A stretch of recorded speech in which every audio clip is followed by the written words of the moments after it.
अब ऐसी महफिलें बहुत कम देखने को मिलती हैं जहां पारसी बिरादरी के लोग बड़ी तादाद में एक साथ मौजूद हों। भारतीय शहर मुंबई में पारसियों का एक सकाफती मेला है जहां वो अपनी ख़ास अशिया की नुमाइश के लिए जमा है। आलमी सतह पर इस कम्युनिटी की सबसे ज़्यादा आबादी भारत में है और उसमें भी सबसे ज़्यादा पारसी मुंबई में रहते हैं। ताहम कम शरह पैदाइश और तब्दीली मज़हब से मुताल्लिक़ सख्त ज़वाबित के सबब इस कम्युनिटी को अपनी आबादी में शदीद कमी का सामना है।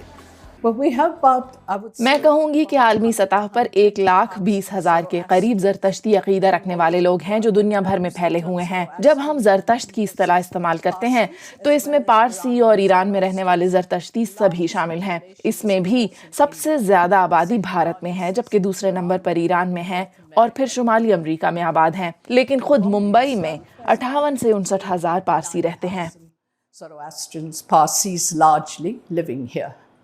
आमतौर पर पारसी उसी को तस्लीम किया जाता है जिसके दोनों वालिदैन पारसी हों या कम से कम वालिद का ताल्लुक ज़रतुश्त अक़ीदे से हो।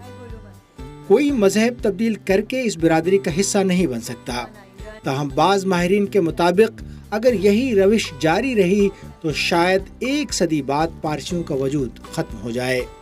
आई डोंट नो और 100 ईयर्स में इंडियन पारसीज का कम्युनिटी कितना रहेगा। शायद यहाँ से ऑलमोस्ट वैनिश हो सकते हैं।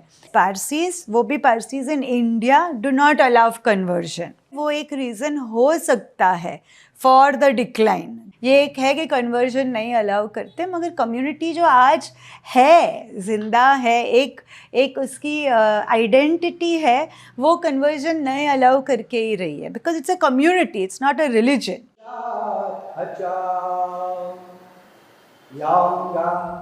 अलबत्ता बहुत से लोग पारसी कम्युनिटी के इन तसव्वुरात पर अब तनकीद करते हैं और बैनुल मज़ाहिब शादियों की इजाज़त से मुतालिक बहस भी तेज़ हो रही है। ताहम इसके मुखालिफिन कहते हैं कि इससे बिरादरी को जो जीनियाती और सकाफती फ़र्क है उसके ज़ाय होने का ख़दशा है। इंटर मैरिज से जो मेन एथनिसिटी है वो धीरे धीरे वाटर डाउन हो जाती है और खलास हो जाती है। पारसी लोग ईरान से बहुत जगह गए थे, मगर बचे कहाँ? सिर्फ हिंदुस्तान में। क्यों? क्योंकि हिंदुस्तान में वो लोग ने जो रूल्स आज फॉलो करते हैं वो फॉलो किए, जिन्होंने नहीं फॉलो किए वो पॉपुलेशन में मर्ज हो गए।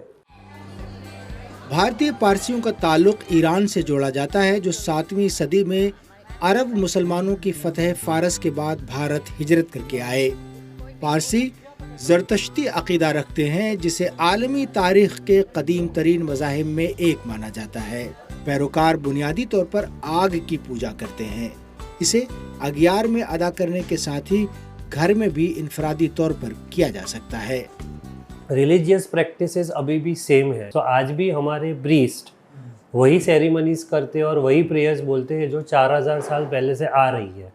यानी वो सब नॉर्म्स अभी भी हमारे स्ट्रिक्ट है और वो फॉलो होते हैं।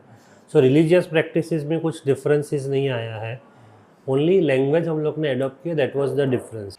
मुंबई में कई मखसूस पारसी कॉलोनियाँ हैं जिन्हें बाग कहा जाता है। दादर में वाक़ ये पारसी कॉलोनी एक अलहदा शनाख्त की हामिल है।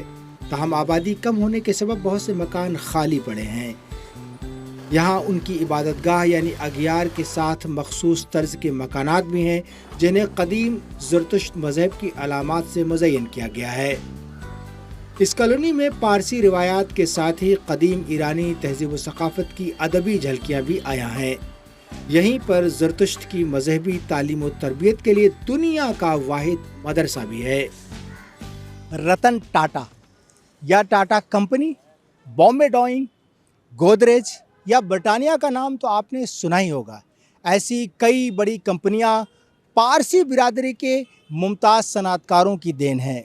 इस बिरादरी ने इस मुल्क की सनती तरक्की में अहम किरदार अदा किया है और सिर्फ शहर मुंबई ही नहीं बल्कि पूरे मुल्क की मईशत को मुस्तहकम करने में इसका अहम रोल रहा है। मालूम होती पारसी बिरादरी के लिए अब अपनी रिवायात का तहफ़्फ़ुज़ किसी चैलेंज से कम नहीं, जिसके लिए वो हर तरह की कोशिशों में मसरूफ़ है। عام لوگ بھی پارسیوں کے تہذیبی ورثے سے کم ہی واقف ہیں، اسی لیے برادری نے ممبئی میں پارسیوں کا ایک مخصوص میوزیم تشکیل دیا ہے جو پارسی برادری کی تاریخ اور میراث کا محافظ ہے۔